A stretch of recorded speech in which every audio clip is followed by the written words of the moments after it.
better understanding to how people communicate. Really effective for deadlocks, understanding values, but also too, as to what Johnny identified, was if you have communication blockages, how can you then unlock that? Looking at motivators, looking at some of the aspects of communication styles and approaches in regards to that. So the reason I've got you just to turn to page 58 in your manual is that you'll notice it's a notes page, it's a blank page. So what I wanted to do was to add some information that you may not have seen. So I'm going to get you to draw some of these diagrams and then we can build upon this fairly quickly. So what I want to do is to have a look at the connection between conflict but also to communications and how that ties in with interaction strategies in regards to that. So in your workbook on page 58, I'm just going to get you to draw this very simple model and then we can build a picture from there. So there's different types of conflicts. There's actually 4 types of conflicts. And one of those types of conflicts is me conflict. So think about me and me conflict. It's all of those, it's intra-conflict, it's those things that are going through your head, and it's those sort of thought processes. And so really a simple way of just identifying me conflict. So as an example, why would a person not delegate out a task? What would be some reasons why somebody would not do that? Because he's only interested in his best interests, is it? Yeah, so it could be about self, could be one motivator for that. What's another reason why somebody would not delegate out a task? What's its being control on? Okay, so it could be an element of control. He's not trusting others. Oh, okay. Could be a trust factor. What's another reason? He's thinking that he is superior and he can do the task better than any other. Ah, okay. But also, so what we find is there's different sort of thought process to what happens. And you probably felt that yesterday when you signed your name with your opposite hand. You had those thought processes that were happening. So this is really interesting when you're moving into a negotiation. There could be thought processes that's actually happening that can help or hinder your negotiation process. Another type of conflict is me and you type conflict. So if you had somebody who was fast-paced and action-orientated, when do you think they would want something done? Do you think they'd want something done in 3 weeks' time? Or do you think they'd want something done yesterday, straight away or yesterday? Yeah. So if they were negotiating with somebody who was a slow-paced, analytical type person, how do you think they would want things to be done? Do you think decisions would be faster, or do you think decisions would be slower? Yeah.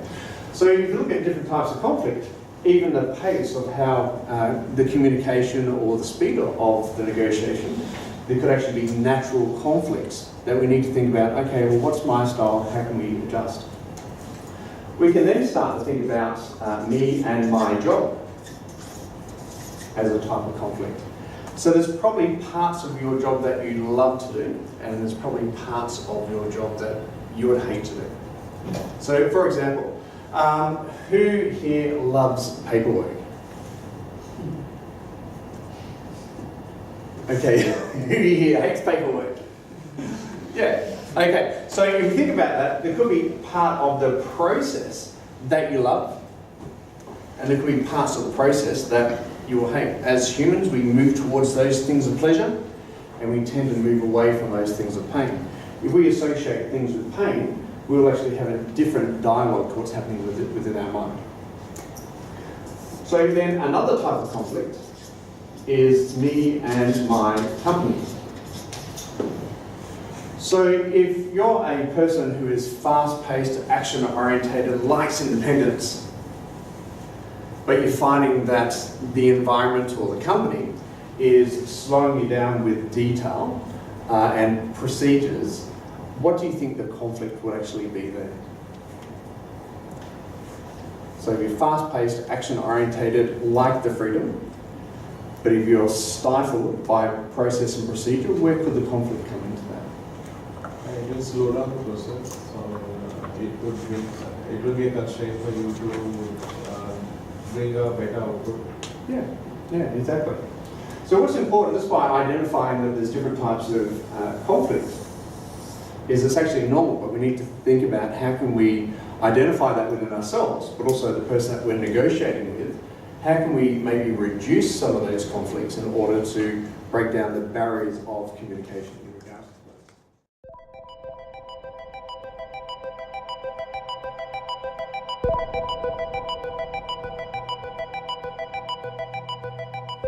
We can then build this up to start to identify that different people that you negotiate with will have different needs. So have you ever noticed that with some people that you work with, they might have a messy desk and other people might have a neat, tidy desk? Have you noticed that? Yeah. So if you think about those needs, where do those needs come from? What we can then identify is that different people will have different needs, and usually they'll have differences of values, they'll have differences of opinions, and also too, they'll have differences in beliefs. So if somebody is fast-paced, action-orientated that you're negotiating with, what do you think they believe, or what do you think they value? Do you think they value plan your work and work your plan, or do you think they value a good game as a fast game? The faster game, yeah. If you're negotiating with somebody who has a need that everything must have its place, what do you think they would actually value as part of the negotiation process?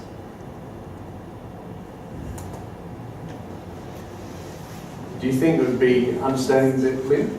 That things move along at a good speed? I mean... Yeah, or to the process, to what they put in place. So from that, people will have needs, there's values, opinions and beliefs. This then sets up how people think, but also too how they feel. So if somebody believes that they like control, if somebody has a need for control, then they'll have a value or an opinion that they must control the negotiation.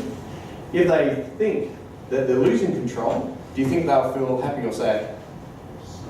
Sad, angry, frustrated, yeah? But if they feel that they're in control of the negotiation, then they'll actually feel a level of satisfaction. So all of these things actually set up behaviour. All of these things set up behaviour. Now, as we've identified earlier, we can't get inside a person's mind, but we can have empathy. Would you agree? We can have empathy. So we can have empathy for a person's values and opinions, and we can have empathy for their thinking and feeling. But the only thing that we can actually see is their behaviours. Would you agree? So the research will actually show that people behave at a deeper level to satisfy what their needs are. So if people are like icebergs, what's the analogy? What's the analogy behind the iceberg? You only see, what, 10% of the total? Absolutely, yeah. You just see that we can observe the 10% of the surface, but at a much deeper level we need to understand what the needs are, because those needs will actually set up the communication approaches, but also the styles. So the questionnaire that you've done, business behavioural styles, was really asking you questions around what are your particular needs. But what we can do as negotiators is actually observe what are the behaviours, because at a deeper level we know what's actually motivating or driving those particular needs.